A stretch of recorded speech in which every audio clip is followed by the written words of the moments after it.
15 अगस्त 1947 को इंडिया ने एक नई सुबह देखी। हम आखिरकार अपनी किस्मत के मालिक बन गए थे आफ्टर ऑलमोस्ट 200 सालों के ब्रिटिश रूल के। अब नेशन बिल्डिंग का काम हमारे हाथों में था। हमारे लीडर्स के सामने अब ये डिसीजन लेना था कि हमारे देश के लिए कौन सा इकोनॉमिक सिस्टम बेस्ट रहेगा। ऐसा सिस्टम जो वेलफेयर ऑफ ऑल को प्रमोट करे, ना कि सिर्फ कुछ लोगों के लिए। एक देश के लिए अलग अलग टाइप्स के इकोनॉमिक सिस्टम्स हैं, बॉक्स 2.1 देखिए, और इनमें से सोशलिज्म जवाहरलाल नेहरू को सबसे ज्यादा पसंद आया।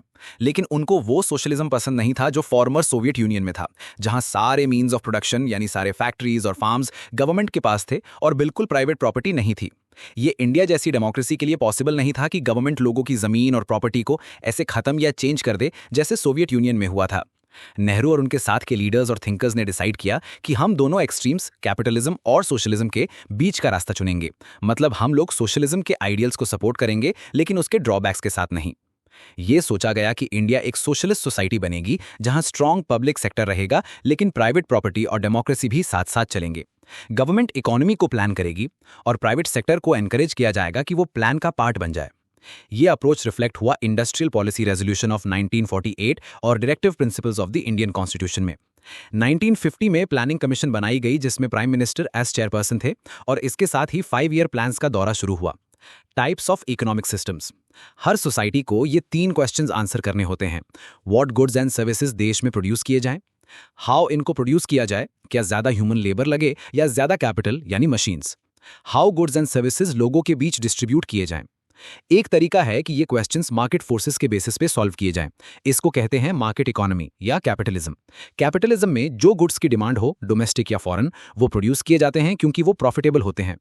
जैसे अगर कार्स की डिमांड है तो कार्स बनाई जाएंगी, अगर बाइसिकल्स की डिमांड है तो बाइसिकल्स बनाई जाएंगी। अगर लेबर सस्ता हो तो लेबर इंटेंसिव मेथड यूज किया जाएगा, और अगर कैपिटल सस्ता हो तो कैपिटल इंटेंसिव मेथड्स।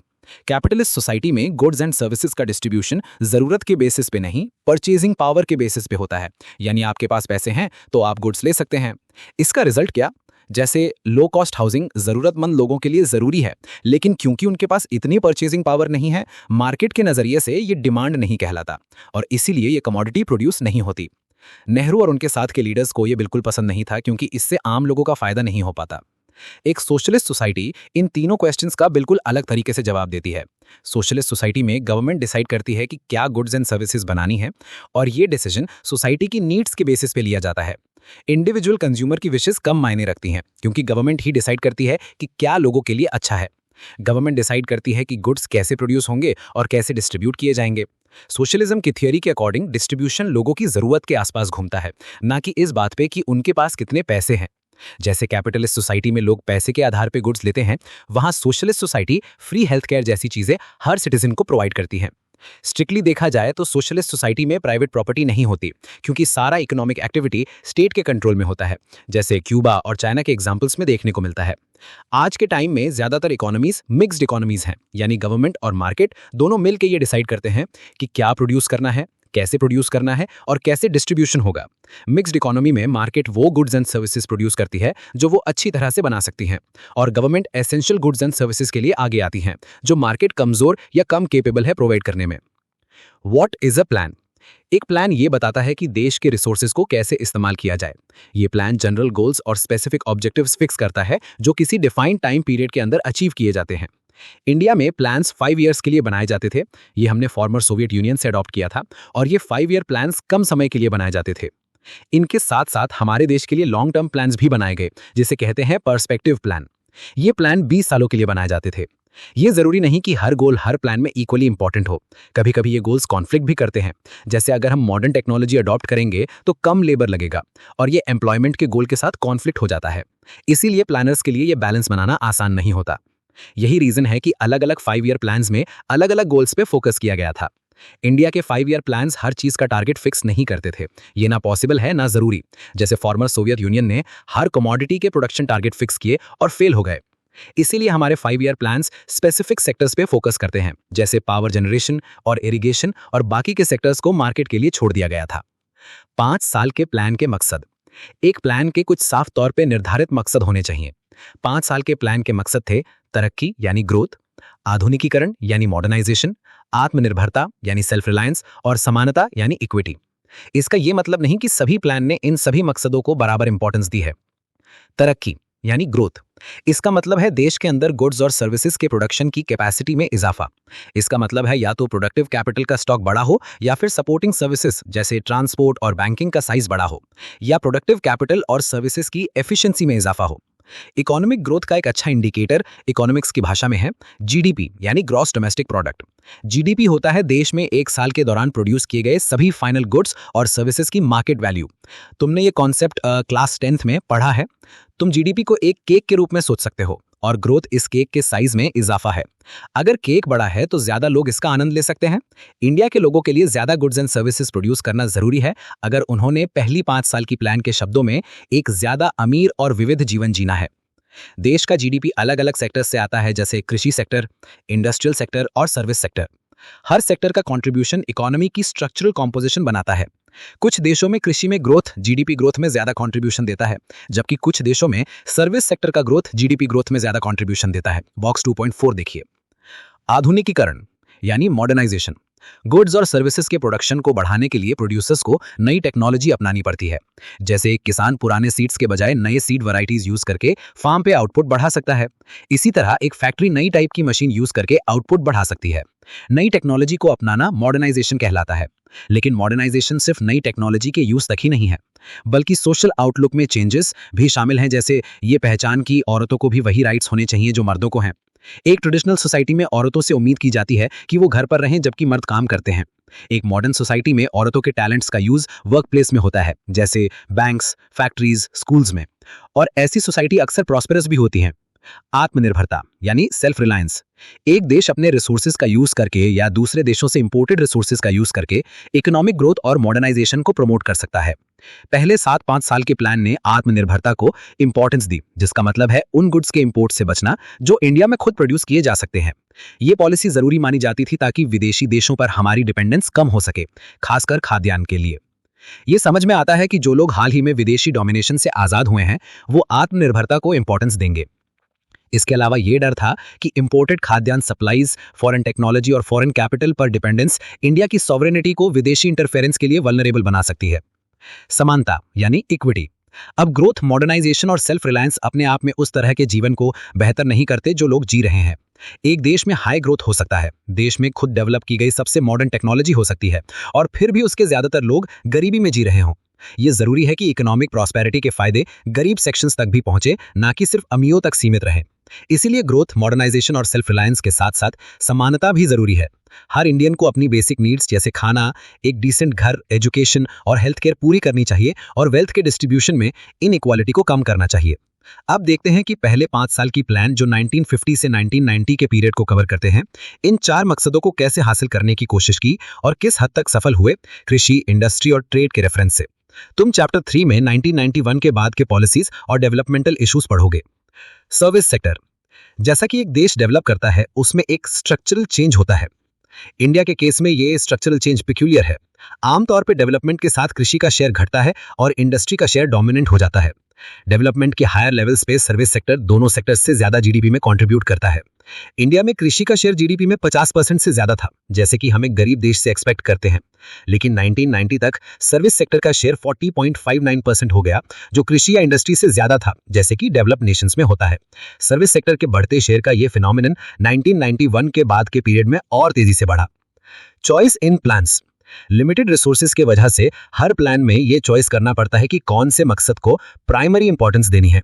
फिर भी प्लानर्स को ये इंश्योर करना होता है कि जहां तक पॉसिबल हो प्लान की पॉलिसीज इन चारों मकसदों के खिलाफ ना हो। चैप्टर 1 में पढ़ा था कि कॉलोनियल रूल में एग्रीकल्चर सेक्टर में ना तो ग्रोथ थी और ना ही इक्विटी। जब इंडिया इंडिपेंडेंट हुआ तो पॉलिसी मेकर्स को इन इश्यूज को एड्रेस करना था। उन्होंने लैंड रिफॉर्म्स और हाई यील्डिंग वैरायटी सीड्स के यूज को प्रमोट किया, जिससे इंडियन एग्रीकल्चर में एक रेवोल्यूशन आया। लैंड रिफॉर्म्स की बात। इंडिपेंडेंस के टाइम पे लैंड टेन्योर सिस्टम इंटरमीडियरीज जैसे जमींदार्स, जागीरदार्स वगैरह के कंट्रोल में था। ये लोग बस एक्चुअल टेलर्स से रेंट कलेक्ट करते थे, बिना फार्म के इंप्रूवमेंट में कोई कंट्रीब्यूशन किए। इस वजह से एग्रीकल्चर सेक्टर की प्रोडक्टिविटी इतनी लो थी कि इंडिया को यूएसए से फूड इंपोर्ट करना पड़ा। इक्विटी के लिए लैंड रिफॉर्म जरूरी थे, जिसका मतलब था लैंड होल्डिंग्स के ओनरशिप में चेंज। इंडिपेंडेंस के 1 साल बाद ही इंटरमीडियरीज को अबॉलिश करने के स्टेप्स लिए गए और टिलर्स को लैंड का ओनर बनाया गया। इसके पीछे आइडिया ये था कि लैंड का ओनरशिप टिलर्स को इंप्रूवमेंट्स के लिए इन्वेस्ट करने का इंसेंटिव देगा, अगर उन्हें सफिशिएंट कैपिटल मिल जाए तो। लैंड सीलिंग का पॉलिसी।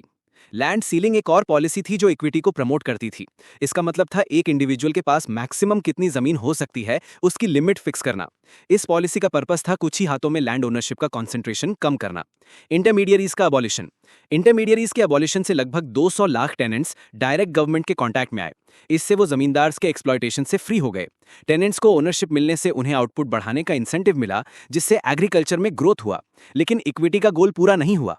कुछ एरियाज में फॉर्मर जमींदार्स ने लेजिस्लेशन के लूप होल्स का फायदा उठाकर बड़ी जमीन अपने पास रखी।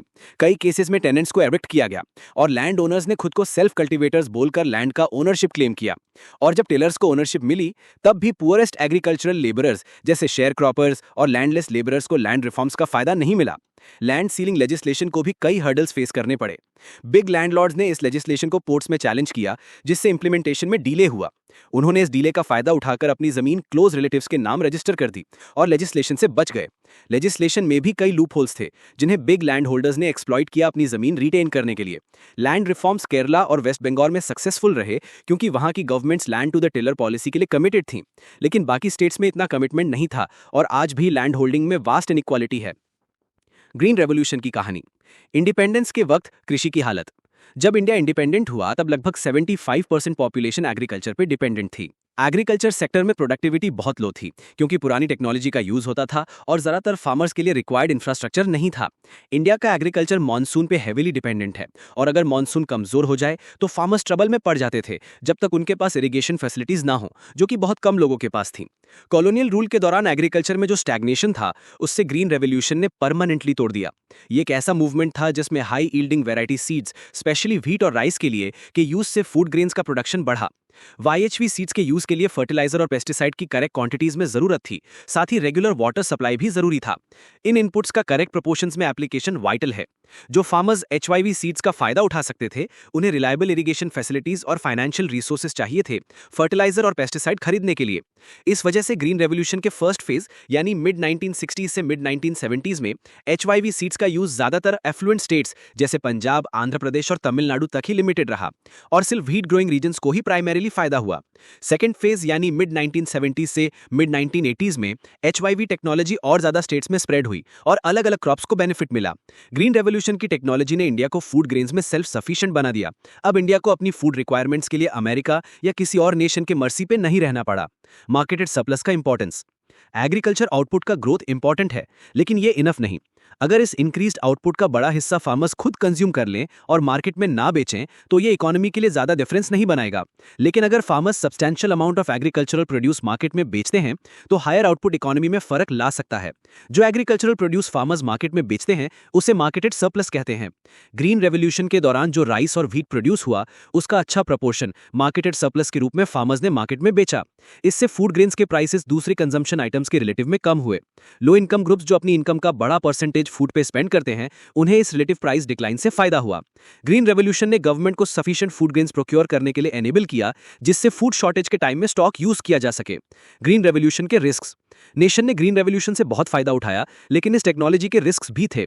एक रिस्क ये था कि ये स्मॉल और बिग फार्मर्स के बीच डिस्पैरिटीज बढ़ा सकती थी, क्योंकि सिर्फ बिग फार्मर्स ही रिक्वायर्ड इनपुट्स अफोर्ड कर सकते थे और ग्रीन रेवोल्यूशन का ज्यादातर बेनिफिट उन्हीं को मिलता। साथ ही एचवाईवी क्रॉप्स पेस्ट अटैक के लिए ज्यादा प्रोन थे और जो स्मॉल फार्मर्स ने ये टेक्नोलॉजी अडॉप्ट की वो पेस्ट अटैक में सब कुछ खो सकते थे। खुशकिस्मती से ये फियर्स ट्रू नहीं हुए, क्योंकि गवर्नमेंट ने स्टेप्स लिए। गवर्नमेंट ने स्मॉल फार्मर्स को लो इंटरेस्ट रेट पे लोन्स दिया और फर्टिलाइजर्स को सब्सिडाइज किया ताकि स्मॉल फार्मर्स भी नीडेड इनपुट्स एक्सेस कर सकें। इससे स्मॉल फार्म्स पे आउटपुट लार्ज फार्म्स के इक्वल हो गया टाइम के साथ। ग्रीन रेवोल्यूशन ने स्मॉल और रिच फार्मर्स दोनों को बेनिफिट दिया। पेस्ट अटैक से स्मॉल फार्मर्स के रुइन होने का रिस्क भी गवर्नमेंट के रिसर्च इंस्टीट्यूट्स की सर्विसेज से कंसिडरेबली रिड्यूस्ड हो गया। नोट करो कि अगर स्टेट ने स्मॉल फार्मर्स को न्यू टेक्नोलॉजी से गेन एंश्योर करने में एक्सटेंसिव रोल नहीं निभाया होता तो ग्रीन रेवोल्यूशन सिर्फ रिच फार्मर्स के फेवर में होता। सब्सिडीज पे डिबेट। एग्रीकल्चर में सब्सिडीज का इकोनॉमिक जस्टिफिकेशन अब एक हॉटली डिबेटेड क्वेश्चन है। जनरली अग्रीड है कि न्यू एचवाईवी टेक्नोलॉजी को अडॉप्ट करने के लिए फार्मर्स, स्पेशली स्मॉल फार्मर्स को इंसेंटिव देने के लिए सब्सिडीज जरूरी थी। कोई भी न्यू टेक्नोलॉजी फार्मर्स के लिए रिस्की लगती है, इसलिए सब्सिडीज ने उन्हें ये टेक्नोलॉजी टेस्ट करने के लिए इंकरेज किया। कुछ इकोनॉमिस्ट्स का मानना है कि जब टेक्नोलॉजी प्रॉफिटेबल और वाइडली अडॉप्टेड हो जाए तो सब्सिडीज को फेज आउट कर देना चाहिए, क्योंकि उनका पर्पस सर्व हो चुका होता है। साथ ही सब्सिडीज का बड़ा हिस्सा फर्टिलाइजर इंडस्ट्री को भी बेनिफिट देता है और फार्मर्स में भी ज्यादातर प्रॉस्पेरस रीजन्स के फार्मर्स ही सब्सिडी का फायदा उठाते हैं। इसलिए आर्ग्यू किया जाता है कि फर्टिलाइजर सब्सिडीज कंटिन्यू करने का कोई केस नहीं, ये टारगेट ग्रुप को बेनिफिट नहीं देता और गवर्नमेंट के फाइनेंसेस भी ह्यूज बर्डन है। दूसरी तरफ कुछ लोग कहते हैं कि गवर्नमेंट को एग्रीकल्चरल सब्सिडीज कंटिन्यू रखनी चाहिए क्योंकि इंडिया में फार्मिंग अब भी रिस्की बिजनेस है। ज्यादातर फार्मर्स बहुत पुअर हैं और सब्सिडीज के बिना वो रिक्वायर्ड इनपुट्स अफोर्ड नहीं कर सकते। सब्सिडीज खत्म करने से रिच और पुअर फार्मर्स के बीच इनइक्वालिटी बढ़ेगी और इक्विटी का गोल वायलेट होगा। ये एक्सपर्ट्स आर्ग्यू करते हैं कि अगर सब्सिडीज फर्टिलाइजर इंडस्ट्री और बिग फार्मर्स को लार्जली बेनिफिट दे रही हैं तो करेक्ट पॉलिसी सब्सिडीज खत्म करना नहीं बल्कि स्टेप्स लेना है ताकि सिर्फ पुअर फार्मर्स को बेनिफिट्स मिले। सेल्फ सफिशिएंसी और चैलेंजेस। लेट 1960s तक इंडियन एग्रीकल्चरल प्रोडक्टिविटी इतनी बढ़ गई थी कि कंट्री फूड ग्रेन्स में सेल्फ सफिशिएंट हो गया था। ये एक प्राउड अचीवमेंट है, लेकिन नेगेटिव साइड ये था कि 1990 तक भी 65% पॉपुलेशन एग्रीकल्चर में एम्प्लॉयड थी। इकोनॉमिस्ट्स ने देखा है कि जब एक नेशन प्रॉस्परस होता है तो एग्रीकल्चर का कंट्रीब्यूशन जीडीपी में और पॉपुलेशन का प्रपोर्शन जो इस सेक्टर में काम करता है कंसीडरेबली डिक्लाइन करता है। इंडिया में 1950 से 1990 तक एग्रीकल्चर का जीडीपी कंट्रीब्यूशन सिग्निफिकेंटली कम हुआ, लेकिन उस पर डिपेंडेंट पॉपुलेशन नहीं। 67.5% इन 1950 टू 64.9% बाय 1990। ऐसा क्यों हुआ कि इतनी बड़ी पॉपुलेशन एग्रीकल्चर में एंगेज थी जबकि एग्रीकल्चरल आउटपुट कम लोगों के साथ भी ग्रो कर सकता था? जवाब यह है कि इंडस्ट्रियल और सर्विस सेक्टर ने एग्रीकल्चरल सेक्टर के लोगों को एब्जॉर्ब नहीं किया। कई इकोनॉमिस्ट इसे 1950 से 1990 की पॉलिसीज का एक इंपॉर्टेंट फेलियर कहते हैं। Prices as signals. पहली क्लास में पढ़ा होगा कि मार्केट में गुड्स के प्राइसेस कैसे डिटरमाइन होते हैं। ये समझना जरूरी है कि प्राइसेस गुड्स की अवेलेबिलिटी के सिग्नल्स होते हैं। अगर कोई गुड स्कैर्स हो जाता है तो उसका प्राइस राइज करता है और जो लोग इस गुड का यूज करते हैं उन्हें प्राइस के बेसिस पर एफिशिएंट डिसीजंस लेने का इंसेंटिव मिलता है। अगर वाटर का प्राइस सप्लाई कम होने की वजह से बढ़ जाए तो लोग इसे ज्यादा केयर से यूज करेंगे, जैसे गार्डन वाटरिंग बंद कर देंगे टू कंजर्व वाटर। जब पेट्रोल का प्राइस बढ़ता है तो हम गवर्नमेंट को ब्लेम करते हैं, लेकिन ये प्राइस राइज ग्रेटर स्कैर्सिटी को रिफ्लेक्ट करता है और ये सिग्नल देता है कि लेस पेट्रोल अवेलेबल है। इससे यूज कम करने या ऑल्टरनेट फ्यूल्स ढूंढने का इंसेंटिव मिलता है। कुछ इकोनॉमिस्ट्स कहते हैं कि सब्सिडीज प्राइसेस को सप्लाई इंडिकेट नहीं करने देते। जब इलेक्ट्रिसिटी और वाटर सब्सिडाइज रेट पे या फ्री दिया जाता है तो उनका वेस्टफुल यूज होता है बिना स्कैर्सिटी के कंसर्न के। Farmers water intensive crops cultivate करेंगे अगर वाटर फ्री दिया जाए, भले ही उस रीजन में वाटर रिसोर्सेज स्कैर्स हों, और ऐसे क्रॉप्स ऑलरेडी स्कैर्स रिसोर्सेज को और डिप्लीट करेंगे। अगर वाटर की प्राइसिंग स्कैर्सिटी को रिफ्लेक्ट करे तो फार्मर्स रीजन के सूटेबल क्रॉप्स कल्टीवेट करेंगे। फर्टिलाइजर और पेस्टिसाइड सब्सिडीज से रिसोर्सेज का ओवर यूज होता है जो एनवायरमेंट के लिए हार्मफुल हो सकता है। Subsidies wasteful use of resources का इंसेंटिव देती है। सब्सिडीज को इंसेंटिव्स के टर्म्स में सोचो और खुद से पूछो कि क्या फार्मर्स को फ्री इलेक्ट्रिसिटी देना इकोनॉमिक पॉइंट ऑफ व्यू से वाइज है। इंडस्ट्री और ट्रेड का सीन। इंडस्ट्री का इंपॉर्टेंस।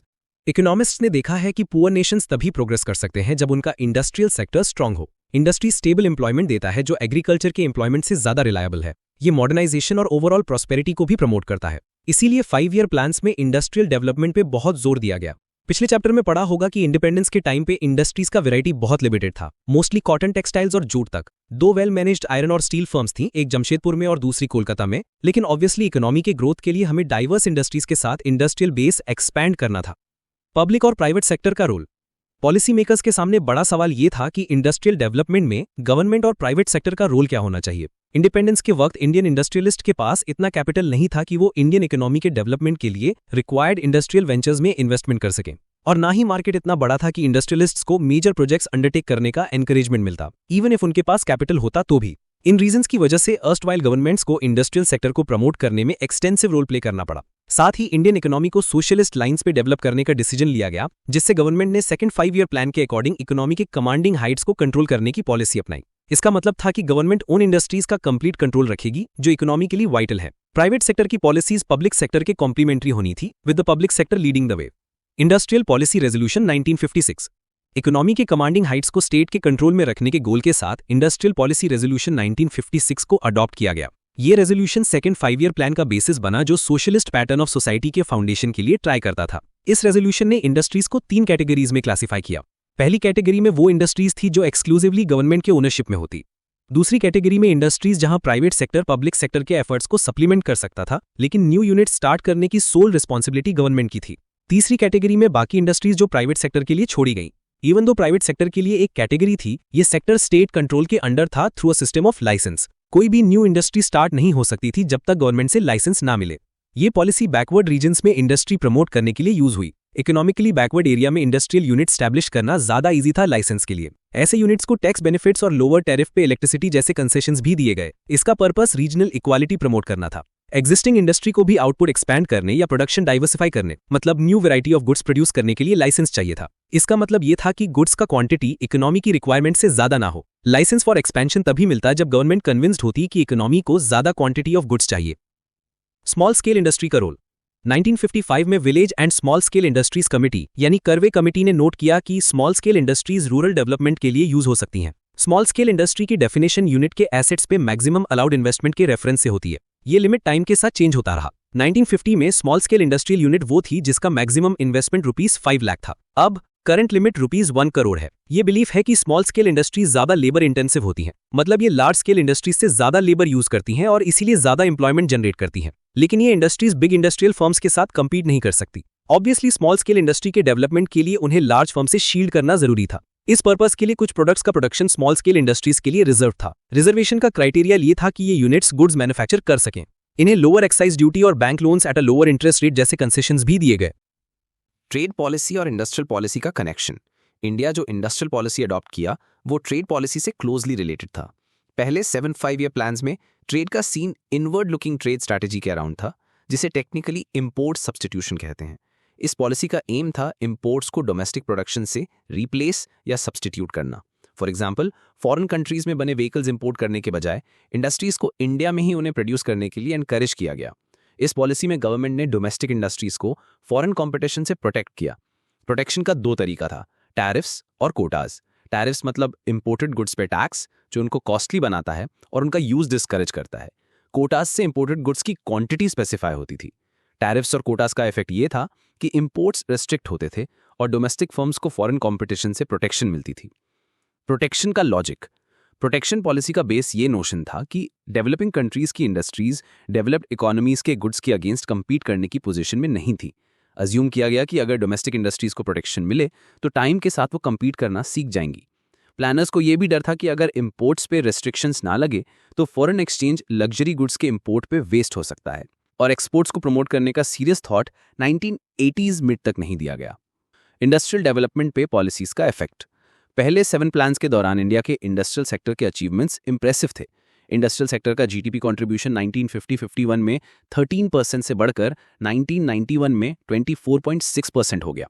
इंडस्ट्री के जीडीपी शेयर का राइज डेवलपमेंट का एक इंपॉर्टेंट इंडिकेटर है। इस पीरियड में इंडस्ट्रियल सेक्टर का 6% एनुअल ग्रोथ रेट कमेंडेबल था। इंडियन इंडस्ट्री अब कॉटन, टेक्सटाइल्स और जूट तक लिमिटेड नहीं थी। 1990 तक इंडस्ट्रियल सेक्टर वेल डाइवर्सिफाइड हो गया, लार्जली पब्लिक सेक्टर की वजह से। स्मॉल स्केल इंडस्ट्रीज को प्रमोट करने से उन लोगों को बिजनेस में आने का मौका मिला जो लार्ज फर्म स्टार्ट करने का कैपिटल नहीं रखते थे। फॉरेन कंपटीशन से प्रोटेक्शन ने इलेक्ट्रॉनिक्स और ऑटोमोबाइल सेक्टर्स में इंडिजिनस इंडस्ट्रीज की डेवलपमेंट को इनेबल किया जो अदरवाइज डेवलप नहीं हो पाते। पब्लिक सेक्टर की क्रिटिसिज्म। इंडियन इकोनॉमी के ग्रोथ में पब्लिक सेक्टर के कंट्रीब्यूशन के बावजूद कुछ इकोनॉमिस्ट्स पब्लिक सेक्टर एंटरप्राइजेस के परफॉर्मेंस से क्रिटिकल हैं।